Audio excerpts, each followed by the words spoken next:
कि मोदी जी का नाम है, उनके मंत्री का नाम है, इनके लोगों का नाम है, उनको वो बचा रहे हैं चीजों को। तो एप्स्टीन फाइल जैसे घिनौने एक रैकेट में इनका नाम का जिक्र नेता प्रतिपक्ष द्वारा देश के सामने 140 करोड़ की जनता के सामने रखना बहुत बड़ी बात है। ये मतलब राहुल गांधी भी जानते हैं कि अगर वो हवा में कह रहे हैं या गलत कह रहे हैं तो वाकई में इसके परिणाम बड़े भयंकर होंगे। मतलब सरकार छिपा रही है, सरकार खुल के नहीं बता रही कि क्या चल रहा है। क्या एप्स्टीन फाइल, क्योंकि एक बहुत क्लियर चैलेंज राहुल गांधी ने किया नरेंद्र मोदी के भाषण के बाद, जिसमें नरेंद्र मोदी बहुत गुस्से में थे। प्रधानमंत्री का मतलब नरेंद्र मोदी नहीं बल्कि हम तो सीधे कहेंगे कि पीएम एक पोजीशन पर रहते हुए इन्होंने इतना गुस्सा दिखाया और उन्होंने कहा कि ये कुछ अगर कर सकते तो एक प्रॉपर मतलब लड़ें, चीजों को इस तरह से ना करें। दोस्तों नमस्कार, मैं हूं विनीता यादव और आप देख रहे हैं न्यूज नशा आदत हर खबर की।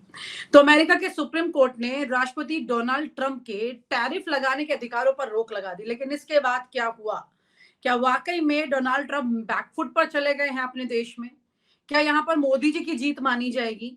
क्या है ये मामला? इस पर चर्चा करने के लिए हमारे साथ वरिष्ठ पत्रकार सुभाष शिर्के जी जुड़ रहे हैं। उन्हीं के साथ इस चर्चा को आगे बढ़ाएंगे और समझेंगे कि इसको दोनों जगह पर डंका पीटने वाला माना जाए कि भाई वहां तो उनकी बेइज्जती हो गई ट्रंप की, देखिए क्या कर रहे थे, और यहाँ पर ये माना जाए क्या कि देखिए नरेंद्र मोदी जी की एक बड़ी जीत हो गई और इसी की सारी लड़ाई चल रही थी। और यहाँ पर चर्चाएं तमाम तरह की थी, एप्स्टीन फाइल को लेकर भी चर्चा थी कि कहीं ना कहीं किसी दबाव में वो कर रहे हैं, क्योंकि यहाँ पर राहुल गांधी लगातार ये प्रेशर बनाए हुए हैं मोदी सरकार पर कि आपने देश को बेच दिया, आपने देश को बेच दिया। तो इसको किस तरह से देखा जाए सुभाष जी? देखिए, एक तो ये साफ है कि सुप्रीम कोर्ट ने जो डोनाल्ड ट्रंप इनकी जो पॉलिसी थी कि ग्लोबल टैरिफ्स लगाने की, वो ग्लोबल टैरिफ्स लगाने की जो पॉलिसी है उस पर उन्होंने खिलाफ में फैसला दिया है। अब ये पूरा जो मामला जाता है 1974 का जो एक्ट है यूएस का, उसमें सिर्फ आप 15% टैरिफ लगा सकते हैं। ये उन्होंने 1974 के एक्ट में लिखा हुआ है। तो ऐसे में ट्रंप जो लगातार आरोप कर रहे थे और वो ये कर रहे थे, धमकी दे रहे थे कि हम 50% टैरिफ लगा देंगे, 100% टैरिफ लगा देंगे। तो ट्रंप साहब की ये जो हरकतें हैं उसके खिलाफ सुप्रीम कोर्ट ने ये फैसला दिया है। तो इसका मतलब है कि बैक टू स्क्वायर वन हो गया। ये जो ट्रेड डील पूरी जो हुई वो ट्रंप की धमकियों के भरोसे हुई थी। ट्रंप ने धमकियां दी थी कि आपको आपके ऊपर 50% से ज्यादा का टैरिफ लगा देंगे, जबकि कई मनमोहन सिंह के कार्यकाल में कई वस्तुओं पे 0% टैक्स था। उसके बाद जब निगोशिएशंस हुआ तब जाके ट्रंप साहब ने बोला कि हाँ ठीक है, आपको हमने रियायत दी है और 18% आपको टैरिफ हम लगा देंगे। क्योंकि 0 से 18% ये भी ज्यादा था, तो इसलिए कांग्रेस ने ये सारी बातों को मुद्दा बना के उन्होंने ट्रंप का जो ये धमकी भरा पूरा रवैया है उसको लेकर नरेंद्र मोदी इनके खिलाफ मोर्चा संभाला है। और उसके कई सारे अभी आगे जाके परतें खुलेगी। ये ट्रेड डील अभी तक फाइनलाइज नहीं हुई थी, सिर्फ इसका एक आउटकम है, उसका जो एक फ्रेमवर्क है वो सिर्फ डिक्लेयर हुआ था। जी सुभाष जी, जैसे आपने कहा कि ये ट्रेड डील अभी तक फाइनलाइज नहीं हुई थी, यहाँ पर राहुल गांधी जो बोल रहे हैं उसमें उन्होंने सीधा सीधा ये चैलेंज किया है प्रधानमंत्री नरेंद्र मोदी को कि एप्स्टीन फाइल्स और अडानी से जुड़े दबाव की वजह से ये ट्रेड डील में नेगोशिएशंस हो रहे हैं, अगर आप में दम है तो आप इस डील को रद्द कर दें। ये बात वो कह रहे हैं। तो इस ट्रेड डील का लक्ष्य क्या है? राहुल गांधी से देश बचाने को लेकर क्यों कह रहे हैं? मतलब ये आपस में कैसे जुड़ रही हैं चीजें? देखिए, फ्रेमवर्क जो जारी हुआ था उसमें उसके बारे में मोदी साहब का कुछ अलग कहना था, और व्हाइट हाउस से जो एक प्रेस विज्ञप्ति या फिर इस ट्रेड डील के बारे में जो चीजें डिक्लेयर हुई थी उसमें अलग बातें हैं। जैसे हमारे वाणिज्य मंत्री कहते हैं पीयूष गोयल जी की जो एग्रीकल्चर है वो प्रोटेक्ट हमने किया है, डेयरी सेक्टर प्रोटेक्ट किया है। लेकिन वहां पर जो यूएस से जो विज्ञप्ति जारी हुई है उसमें कहा गया है कि एग्रीकल्चर के किस सेक्टर में इंडियन गवर्नमेंट जो है वो टैरिफ जो है वो कम करेगी, इसका ब्यौरा उन्होंने दिया है। इसका मतलब है कि सच कौन बोल रहा है, झूठ कौन बोल रहा है, ये बात ये सवाल उठ जाता है। दूसरी तरफ जो प्रेशर डाला गया अमेरिका की तरफ से कि रशियन ऑयल ना खरीदे, सिर्फ और सिर्फ यूएस ऑयल खरीदें और यूएस जो कहेगा उससे खरीदें। तो इसका असर क्या होगा?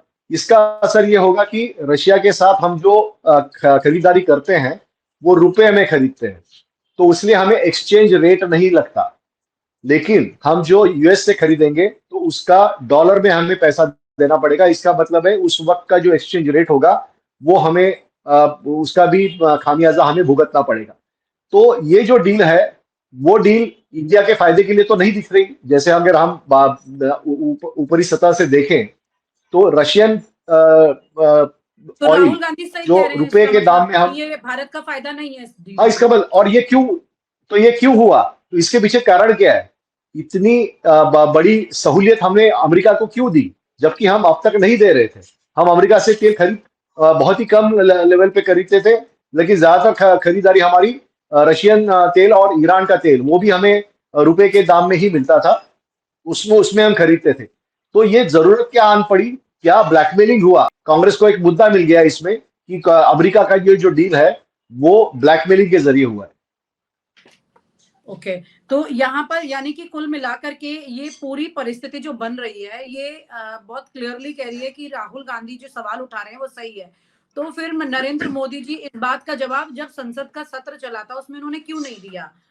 मतलब उनका जवाब जो है वो एक भाषण में निकल के आता है जिसमें वो राहुल गांधी पर बहुत भयंकर अटैक करते हैं कि तुम लोगों में दम नहीं है, अगर है तो उस लेवल पे आओ आप महिला सांसदों को। वो बात डाइवर्ट हो रही है, क्या है ये कहानी?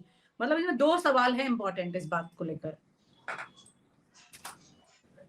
देखिए, मोदी साहब जब भी इस तरह के आरोप उनके ऊपर होते हैं तो उसमें वो बचते हैं और अलग से हेडलाइन मैनेजमेंट वो करते हैं। ये हमने अब तक देखा है। तो इसलिए उनको एक मुद्दा मिल गया कि कांग्रेस के जो महिला सांसद है वो उनके चेयर तक चले गए, इसका उन्होंने मुद्दा बना दिया। और बाद में यहां तक गया कि लोकसभा अध्यक्ष उन्होंने डिक्लेयर कर दिया कि प्रधानमंत्री को खतरा है संसद में।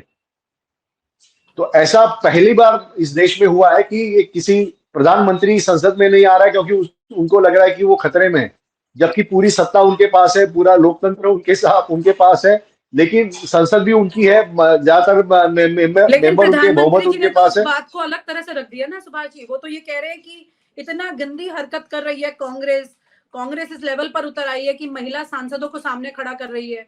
वो तो इस तरह से प्रोजेक्ट कर रहे हैं, लेकिन दिखाई नहीं है कि मैं डर रहा हूँ, उन्होंने जब गंदे हो गए हैं। वाणिज्य मंत्री या फिर बाकी कोई भी मिनिस्टर जो है इसके ट्रेड डील के बारे में बात नहीं कर रहा है, वो आरोप जो है उनके ऊपर बात नहीं कर रहा है, उनको जवाब नहीं दे रहा है। तो इसका कहीं ना कहीं कांग्रेस का इसलिए आरोप पुख्ता हो जाता है कि सरकार को इसमें कुछ छिपाना है।